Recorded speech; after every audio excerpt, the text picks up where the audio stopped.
Welcome back to the Debrief podcast, presented by FingerLakes1.com. I'm Josh Durso, joined by Jackie Augustine. This week, we're recapping elections, talking disaster declarations, and a new hire in Seneca County. We're also going to talk about some state stuff. Jackie, election season is over. Thank God. It's done. So how are you feeling now that it's over with?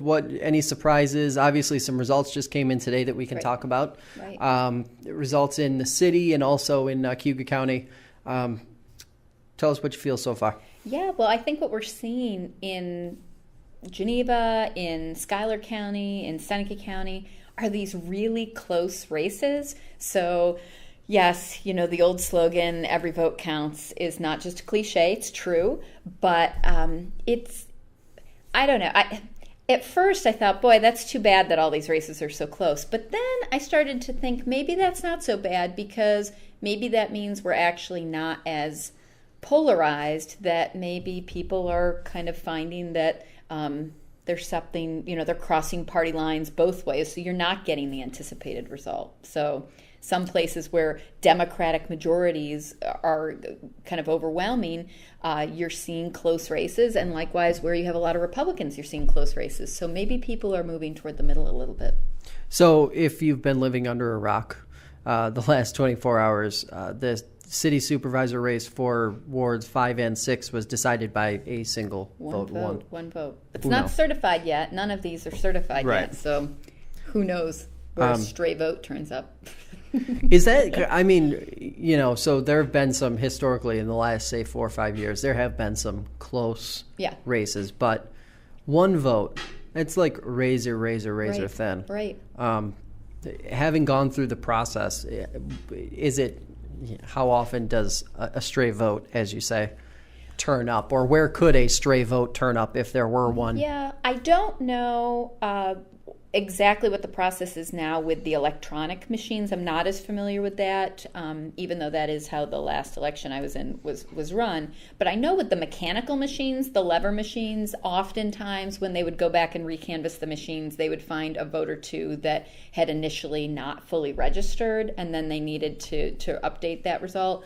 Right. I think with the paper ballots in the electronic scanner, sometimes if those need to be rerun, there might have been a stray mark or something that kicked a ballot out as an undervote or an overvote, which really, upon closer inspection was an actual vote that could be recorded. But I don't know what the process is for them taking a second look at those, so I don't actually know what's going to happen. Right. Now, in Cayuga County, for those listening on that side of Seneca County, Tim Lattimore, Chris Petras both held on to their respective seats. Both were in those close kind of races where absentee ballots count. That is for District 13 and District 4.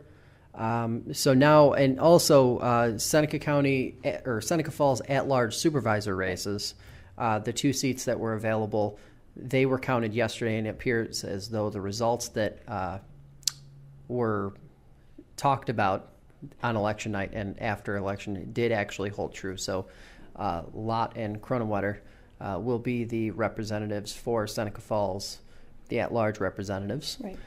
And then today, if you're listening to us today on Wednesday, Seneca County is actually going through the Waterloo races, and those absentee ballots will be counted. And also, I believe, the one undecided race for Varick Town Board, I believe. So those results, obviously, we'll publish those results on FingerLakes1.com after they become official, or more official, because they're still just unofficial official results. So anyway, getting into non-election things.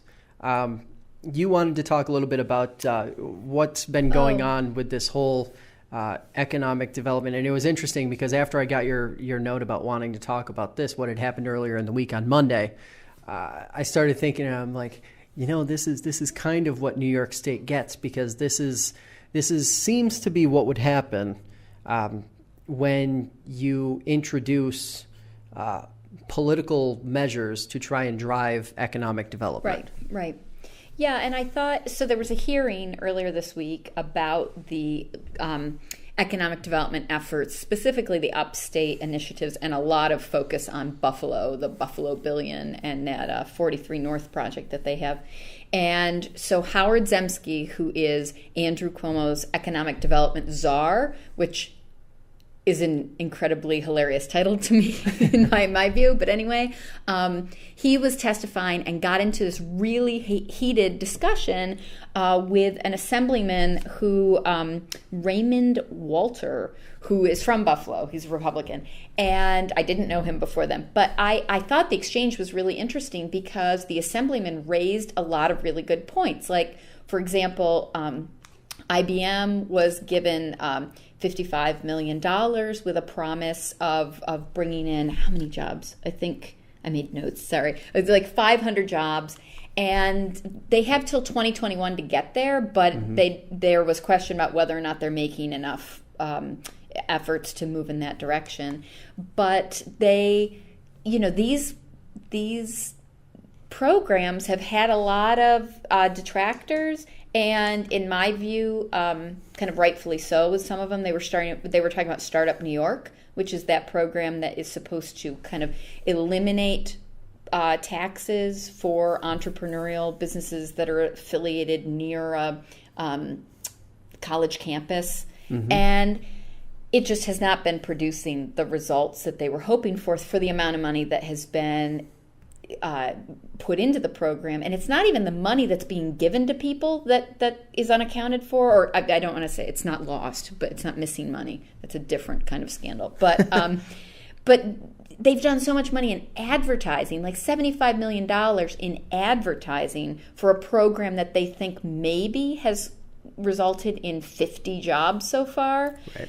So, not to mention that people involved in that 43 North that are affiliated with Governor Cuomo are now under indictment. And then there's another guy that just left like last week because of sexual harassment charges. So it's kind of a mess. And on one hand, like, I'm super excited to talk about upstate economic development because it's important. And I think Howard Zemsky made a really good point, which is, well, what has anybody else been doing for 40 years? We wouldn't have to take such drastic steps if there had been consistent investment over time. And that's a fair point. But on the other hand, that doesn't mean anything goes. And I'm just wondering how, if we aren't having more conversations about this, how are we going to catch the errors before they're huge? And how can we actually get money into more effective programs before it's too late? So, yeah, I think we need to keep our eye on this one. So I'm going to bring this up for a topic as some of these projects again. Obviously, we'll keep talking about it. I kind of hinted at it a couple minutes ago, but this is where I feel like New York needs the biggest reset button. And I know people want to create more reforms so that the electoral process is cleaner or feels cleaner or looks cleaner, but I really feel like when it comes to economic development, that's where the biggest issues are and the most costly issues are, because this is what's ultimately holding the state back, really. Yeah, I agree. Elected officials are one problem, but when you start talking about issues around economic development and what kind of economic development is being spurred and how the state is going about making economic development happen, it gets into one of those scenarios where when you have to spend money to make money, right, that spend, it's got to be almost perfect. It's got to be really smart. And when you start giving out tax breaks and you start diving into like how IDAs function and why they function and why they're necessary, they shouldn't be, and what New York really should start looking at, when they get clear, when they get clear of this particular issue, they should really dig deep and look at fundamentally how economic development happens in New York and look at possibly simplifying the process so that it doesn't cost as much, it doesn't demand as much, and it doesn't put as much burden on the taxpayer. I agree with you with one caveat. I don't see this issue as fundamentally different from the cleaning up the elections issue, because in my view, the reason we have some of the economic development policies we do is because this idea of incentivizing developers, giving people tax breaks, giving people large grants, is actually benefiting to some extent the people who are contributing to these elections. So Right. I think that campaign finance, if you could clean up campaign finance and get people into office who were more focused on policy than politics, you would have better policy, and they wouldn't feel beholden to some of these developers or some of these older ideas. And I don't mean that as like a function of age. I'm just saying there's a certain mindset about economic development that may not track with the reality of where we find ourselves. And you've got to have Right. people willing to say, I hear you, but we're going to try something else. And I think when you've got a political system like we have, certain people get to do all the talking, and they get what they want, even if it's not the right thing to do. Right. So let's kind of jump ship here and jump into a more local topic. Sure. Last night, the Seneca County Board of Supervisors decided that they would hire a director of public works. Sounds smart. Sounds like a sensible thing to do. Samuel Preem, the sole applicant for the position, will be paid $95,000 annually and will oversee county highway, water and sewer, facilities, code enforcement, weights and measures, recycling and solid waste. And after all of the debate that happened last night, mind you, on Monday, so we're taping this on Wednesday. Tuesday night was the meeting where they took a vote. Monday night was the Board of Supervisors' first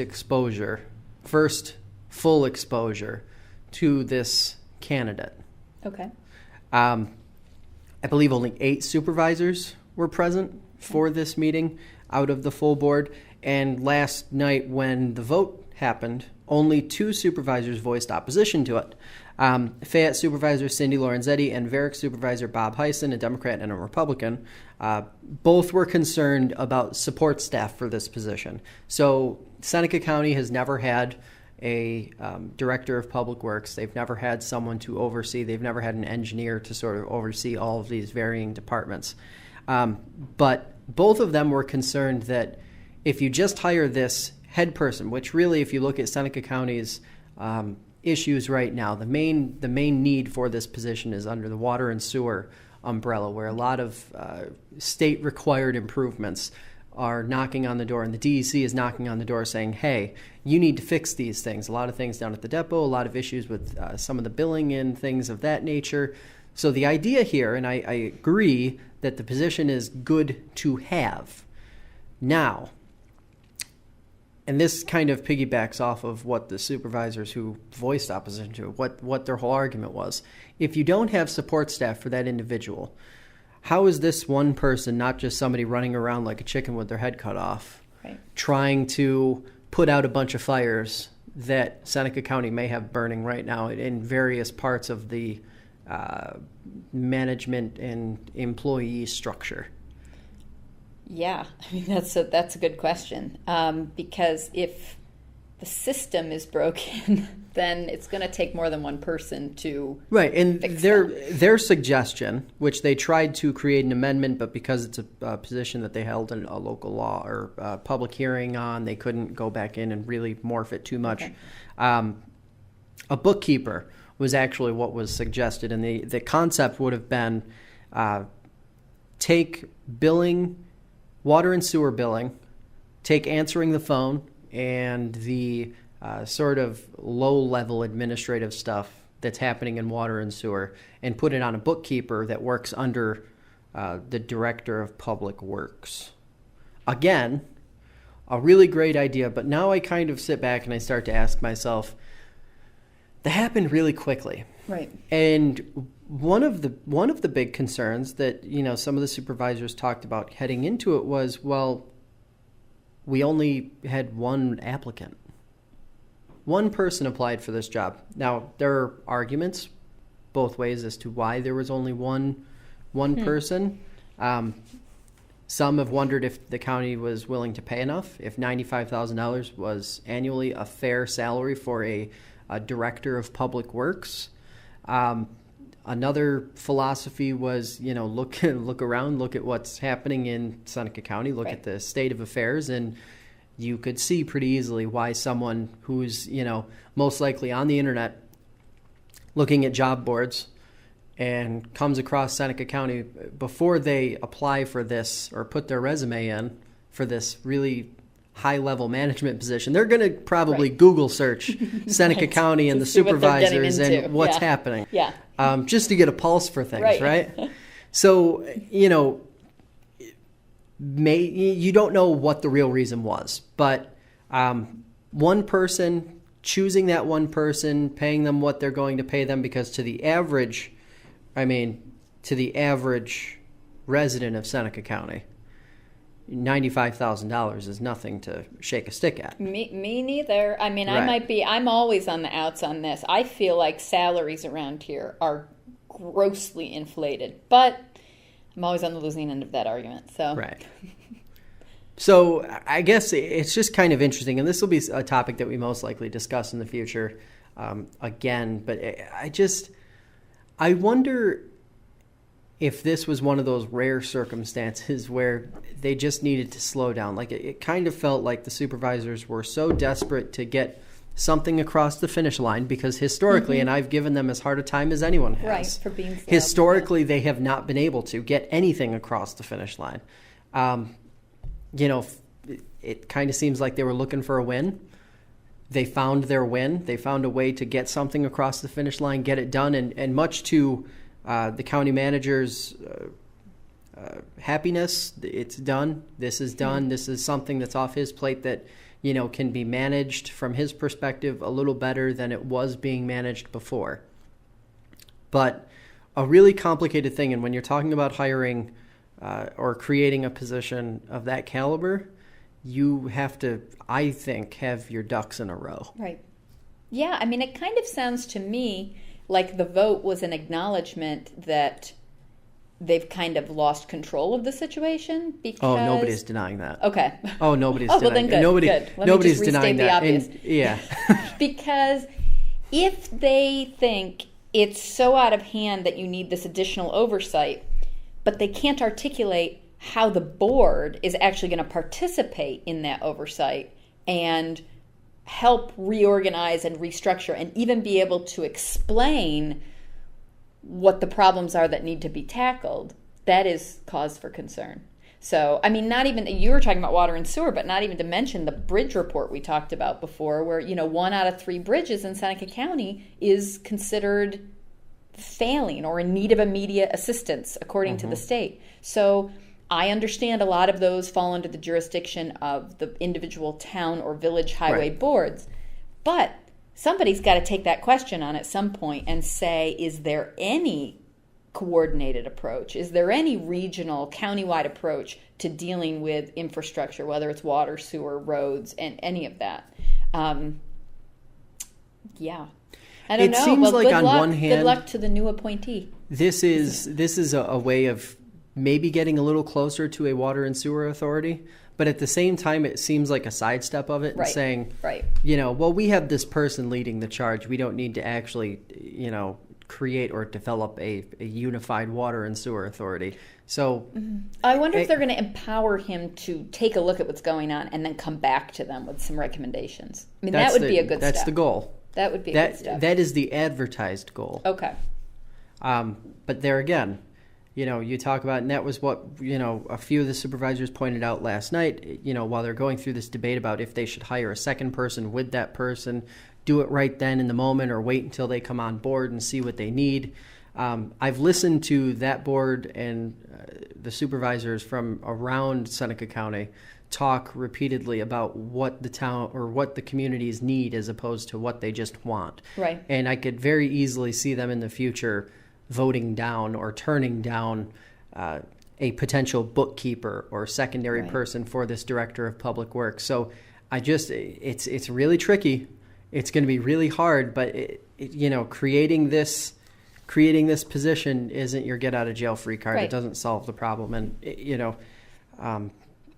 adds another intelligent person to the table to have, you know, a discussion about what the right solution is. Yeah. And that's about all it does.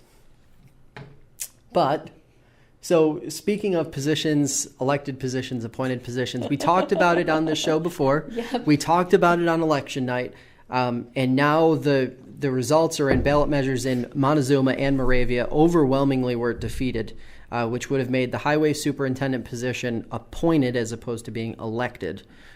What does that say about people who repeatedly voice their lack of faith in government? Yeah. And how is this sort of, because we talked about it at length before, but it's one of those things, and one of our listeners approached me and said, can you rebroach that topic and just sort of go through what it means for the people who live in these communities?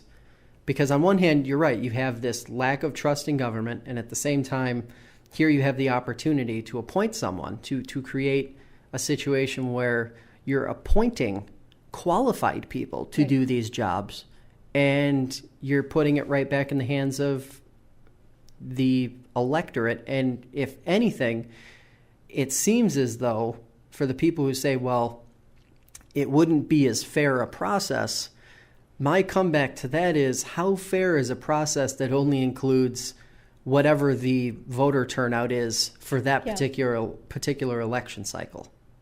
Yeah, I mean, I guess if I were the person running for those positions, like if I wanted to be the highway superintendent, and I didn't think that there were any qualifications to the job other than just being 18 and eligible to run, I don't know if I'd feel good about that.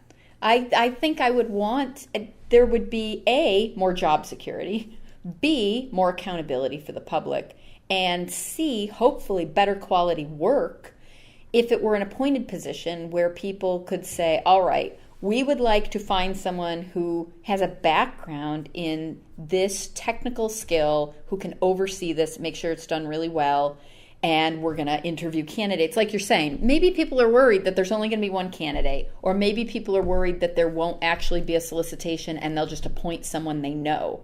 Right. But ultimately, the voters get to vote in and out the governing body that would make the appointment. So if you think they're falling down on the job and appointing bad people, then you can vote them out. But I do think an appointment process for professional positions is the way to go. It makes sense, doesn't it? To me, like yeah. And objectively, I think it makes sense. It just, because when you start talking about like election turnout, and in this particular instance, you had an election for a vacated highway super seat. So you have a race to potentially elect a highway superintendent, and then on the same ballot is a measure that would eliminate that election. Right. So does that play into how the results worked out? I don't know, and I honestly don't think so. They were so overwhelming. The results were so overwhelming. I think between the two communities, Montezuma and Moravia, I think it was like around 300 total no votes and like almost 1,000 yes votes. So just overwhelming stuff. Yeah, I don't know. I don't know what the reason for that is. But it isn't. This is an issue. I think this is what's really important to remember here. For the people who feel like this was a huge loss, for those 300 some people who feel like this was a huge loss in these two communities, it's not going anywhere. This discussion, this debate is continuing. It seems to, it will continue, and it'll continue to get louder, the dialogue around it, as elected officials continue to stumble and do a worse and worse job representing the people they... So, cynically speaking, don't worry. This issue will be here next year, the year after. It may not be in Montezuma or Moravia, but I know last year it was Tompkins County. Tompkins County even talked about, at one point, moving the sheriff's position to an appointed position. And I actually think we might have talked about that last winter on this podcast. But it's like, that is... like, you talk about these high-level management positions where you're in charge of, 60, 70, 80 employees, and you have to also handle, like in Seneca County, the sheriff is responsible for all of the sheriff's office employees, plus all of everyone who's housed at the correctional facility, which you're talking about another 80. So you're talking like hundreds, potentially, of people under their watch. That's, Yeah, I think there's just kind of a fundamental difference of opinion amongst people who see this differently, that I mean, there is a difference in my mind. There's a huge difference between people who make policy and people who are administrators of that policy. And I think on some things, like how you pave a road, how you maintain a bridge, those are not policy issues. Those are technical, professional, administrative questions. So I don't understand foregoing the opportunity to appoint someone who brings expertise to the role in lieu of saying, well, now this person answers to all of us. Well, I'm going to tell you, if someone knocks on my door and says, when's the best time for me to go fix this bridge, I don't know if I'm going to be able to give them any good instruction on that. So as a voter, I don't know if I want to be the one ultimately in charge of that decision. I think that should be an appointed thing where someone who knows better can make that decision. Yeah. So speaking of knowing better and making good decisions, let's talk about Seneca Falls, who is just struggling to get through this budget process. So a meeting was held on Monday, 2 days ago. There will be another meeting tomorrow night, Thursday, at the town offices. The special meeting went through this really confusing process where the town board voted on a series of options via straw poll. The board tentatively decided to use 75% of landfill revenue in 2018, but that's subject to change. They can go back down and, they can use any of the other options that were presented, which ranged from using all to none and everything in between. Under this proposal, the 75% proposal, taxes will go up roughly $180 for a property owner with a home assessed at $100,000. So there's your benchmark. Okay. Obviously, as I said, there were several other options placed before them, but some of them were incredibly expensive options, like kicking up that same tax bill $500-$600 if you use none of the landfill's revenue. Town Attorney David Foster says he is expecting landfill revenue, but said his exact words, it's not a safe bet to assume it will continue coming in moving forward. He hinted at the fact that while the town hasn't received any official word, it seems likely that Seneca Meadows file an Article 78, thus putting the landfill revenues, those quarterly payments that the town receives and counts on dearly, putting all of that into question. It could temporarily suspend it while the legal part of it plays out. Bev Warfel, senior accountant, says the money coming in, those quarterly payments are critical for running the town. And I think the really interesting sort of takeaway from that meeting, the budget scenarios that were presented, and all of this other sort of this ongoing discussion around landfill revenue. One, the landfill revenue is important in the sense that it has been relied on so long just to manage the day-to-day operation of Seneca Falls, the town. That's the real issue with the landfill revenue. It isn't that it might disappear in 8 years. It's not that the town has received something like $45 million since 1999 and doesn't have anything really to show for it.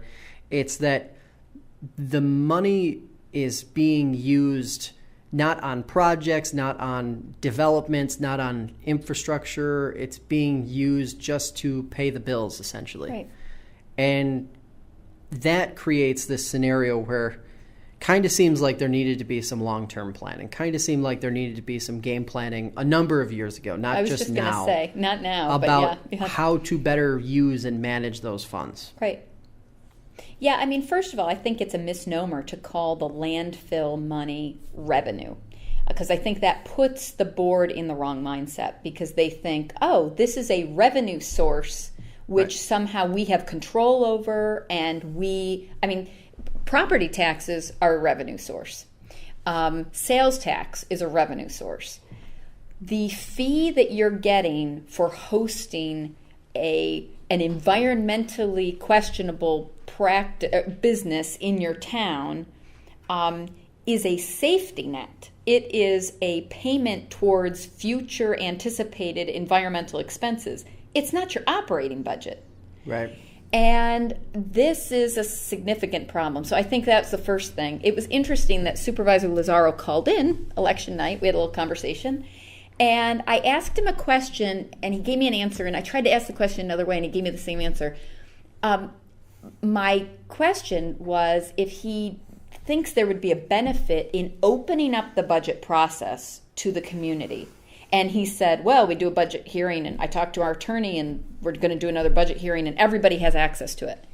That wasn't really my question. My question was, like, philosophically speaking, can people start talking about the rationale behind what comes in and how it's spent, and whether that is a sustainable, practical, sensible, good government strategy for funding your city? Because in my view, Seneca Falls is setting itself up for a disaster. Because as you pointed out, there's no long-range planning that takes seriously the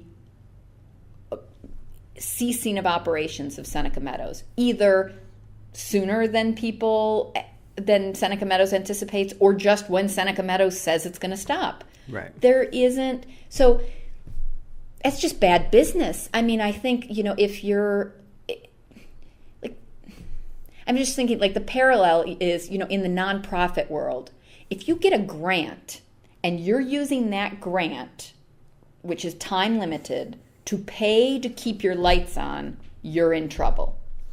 Right. You have to have a sustaining revenue stream for your operations, and then the rest is bonus, right? Then you can do exciting projects, and you can do things that really make people, excited about the work you're doing. But if you can't, like, minimally run your operation in a sustainable way, that's a problem. Mm-hmm. So I think Seneca Falls is in a lot of trouble, and it'll be interesting to see how the new trustees either take this on or feel overwhelmed by it, because this, to me, is a really critical issue. Seneca Falls will play hardball. They know that the best and quickest way to get whatever it is they're looking for is to tighten the purse strings. Right. And why a town would ever want to put itself in the situation of being beholden to one entity or one person or one, philosophy, I don't get it. Now, it's comparable because a lot of people probably are saying, well, wait, that's sort of similar to the situation because a couple weeks in Seneca County as a whole. So a couple weeks ago, Seneca County held a budget workshop, and County Manager John Shepard essentially said the county is a little more reliant on sales tax revenue than really should be. There are probably some people out there who are saying, well, see, that's another example of, but it's not the same thing at all, because you're talking about an entire ecosystem of revenues. Right. Because sales taxes, yes, it's one, it's $1 amount, but you're talking about an entire, businesses, stores, a shopping center in Junius. You're talking about all these different things contributing to that pot. Yes. As opposed to literally just one single business, one single name that dominates an entire line and is an entire revenue stream. Yeah. It's a tough spot to be in. And sales tax is entirely different, too, because any municipality or jurisdiction can set their rate or petition the state legislature to increase their rate if they need to, and that's a community decision. And that can be a reflection on how well your small business community is doing, how much confidence you have in the ability of local businesses to provide that consistent revenue source. And keep in mind, sales tax revenue is a revenue from all people purchasing, whether they live there or not. So that's a very kind of progressive way to approach funding, which is totally, totally different than, again, being stuck on and kind of accountable to one entity that is basically bankrolling your operation. Right.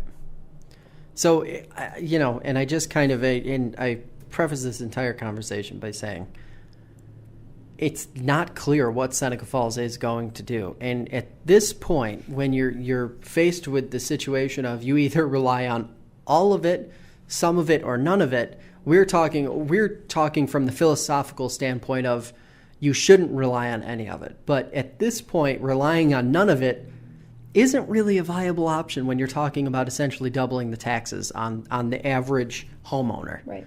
So it's one of those scenarios where you needed the wean-off period. You needed a sort of a better management of the funds. Sure, maybe every few years you give taxpayers a break and you build in some sort of staggered system where taxes will go up mildly every year, but then every third or fourth year they remain flat or they remain lesser because you pull some from this extra revenue stream, right, if you want to call it that. Yeah, I mean, where's your rainy day fund? That's the idea. Like if you have a significant influx of money, I'm not saying you can't use some of it. It's essentially gone. But you better make sure that you're not relying on it. I mean, that's the difference. There's a difference between using the money and relying on the money. And I think, unfortunately, Seneca Falls is relying on it. And that's a bad position to be in as a government. So our last topic of the day is something that just came out. It's actually a federal item that trickles all the way down to the local. The flooding in Wayne County and Cayuga County, Monroe County, all along Lake Ontario.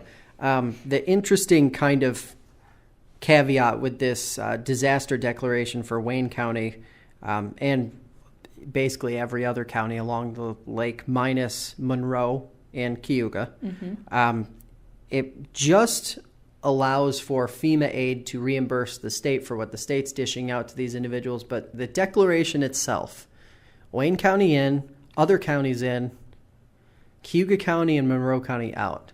Odd coincidence or something in between? Odd, yes. In terms of being good public policy, it's not good public policy. No one could argue that Monroe County suffered significant losses as a result of the Lake Ontario flooding. And I mean, I'm not saying that the other counties didn't, but they're all in the same boat, essentially. Right. So you have one incident that affects multiple counties, and then to allow some in and disallow others without, I mean, there was no justification for that decision. It does make you wonder. Yeah. And I hope it has nothing to do with politics, but I'm understanding more and more every day how naive that sounds. But I still have hope that it wasn't political. Well, I thought it was interesting. Town of Greece Supervisor Bill O'Reilly, a Republican, came out and said he talked to the governor's office, who said they promised answers. But I thought that was the really interesting thing to me, was that there was no explanation as to why these counties were excluded. Right. And I mean, that response also is puzzling to me, because this is a federal decision. So the first call to the governor at the state level, like, I don't think there was any question that the state wanted the designation for all of these counties. Right. So I would be interested to see, the pressure I think needs to be at the federal level of how did this fail to get included. Mm-hmm. But I don't know. Maybe it was a typo. Maybe it was a typo. Couldn't have been that Representative Katko has been just a smidge critical of some of President Trump's initiatives and efforts. Right. Couldn't be. Okay, we've motored right through today's podcast. Yeah. Hits and misses. What do you got for us this week? Well, mine are a little longer. Go for it. Okay, so my miss is actually a federal issue, which we don't usually talk about, but it has real and significant local consequences, which lots of federal issues do, but this one in particular. It is this tax plan. We have seen in New York State legislators of all different parties, right? This is not a partisan issue, saying this tax plan currently being debated or unrolled, it's not even really being debated yet, at the federal level would have serious negative consequences for New York State.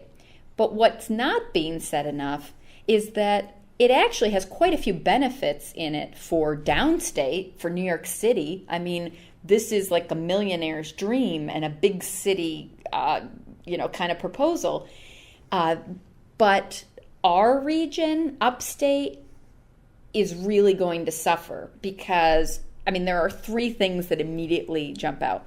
First of all, if there's anybody around here who doesn't understand the impact of property taxes, I don't know what else I can say. I think people are living it every day.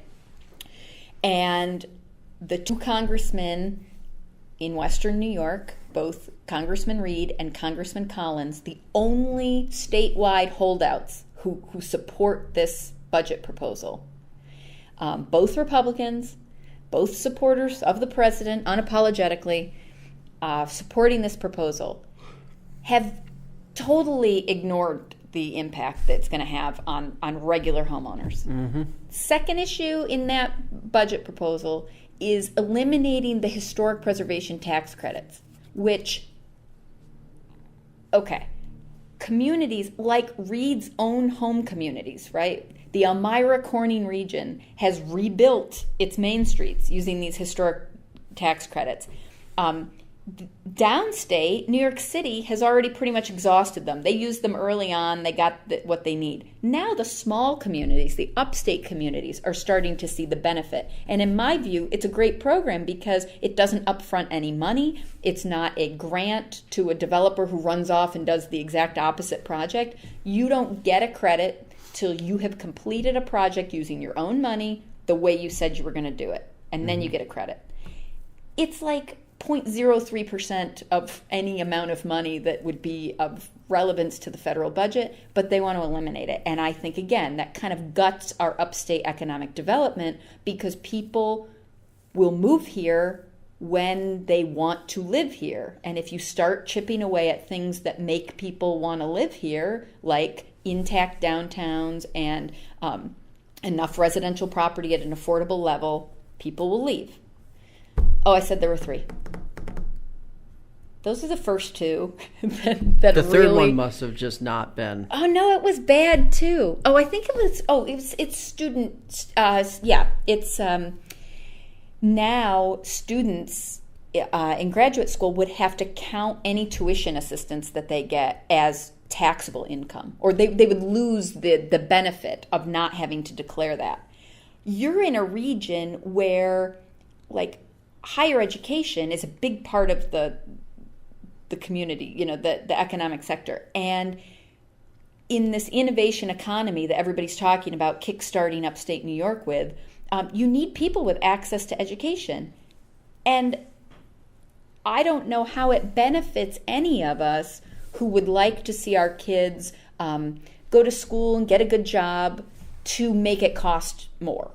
I was not a fan of the Excelsior thing, just like you're not, for some different reasons. But to make it more expensive is clearly the wrong direction. So my miss of eternity is Reed and Collins' support, and very dogmatic support. Like, they can't articulate any data-driven analysis that they've done about our region. They are just saying, they're just towing the party line. And I just find that such an abdication of their responsibility. If you want to be a good Republican, great. But when it comes down to it, don't hurt people. So that is my miss. You're going to have to come back to me for a hit because I'm too riled up about my miss. So my hit... I'll start with something good since we just heard a lot of depressing stuff right there. Pull us out of the gutter here on this depressing topic. Yates County. We don't talk about Yates County very often, but last week I had Dr. Tim Dennis, chairman of the Yates County Legislature, on my podcast, and we talked a little bit about their broadband study that they're going through right now, where they're making a serious push to expand broadband access throughout the county. And Yates County, if you know anything about geography here in this region, pretty rural, pretty much as rural as it gets. So really, really, really good. To me, just a huge, huge, huge hit that the county and the people who represent that county aren't just, passively saying, oh yeah, we'll study this. They're passionate about it. They're energetic about it. They're saying, wow, this is something that's really awesome. And that to me is a big win, not just for the people of Yates County, but that's a big win for the county and the region, because it does it reassures me personally that there is that kind of potential out there. And my miss actually jumps right back here into Seneca County, where the supervisors, again, and we didn't make this a topic here in the show because I knew I was going to talk about this, and I didn't want to make it too Seneca County driven. The supervisors right now are, I'll say, stalling on providing a flat percentage of hotel occupancy tax to the TPA portion of their budget and the budget process. The chamber has asked for a flat 90%.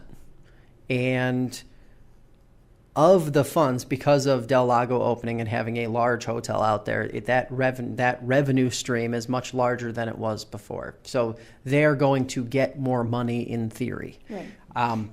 But this ask for 90%, a flat 90%, they aren't asking for 95, they aren't asking for 96. There are other counties in the area that give 95, 96% of that funds. They're asking for this flat amount, I feel, because they see the writing on the wall where the county, the supervisors, will take this opportunity to micromanage those funds and say, oh, great, it's our payday. It's not there. Where, in fact, by law, and this has been pointed out multiple times by a plethora of different people, these funds have to be used for tourism-related items. Period. It's non-negotiable. You can talk about, sewer expansion, a bunch of different things sort of came up, but you have to really be able to defend the position of why you're using those funds and why it's related to tourism in order to be able to do so. Okay. So it just seems as though, 90% with the pot growing from in the near $300,000 range to $400,000+ range, the county is still going to have a lot more money that they get to keep in their percentage for other expenses and other things that they want to do. But I can't see punishing the one entity that's tasked with having to promote Seneca County. Right. Just don't. So that's my miss. Okay. Now we're back to you for something good. Okay. Tell me something good. See, usually I see the good in everything. I was so riled up about this budget. Okay. All right. Here's a hit. Here's a good thing. City of Geneva last weekend did their kind of neighborhood engagement academy, Citizens Academy. I wasn't able to attend.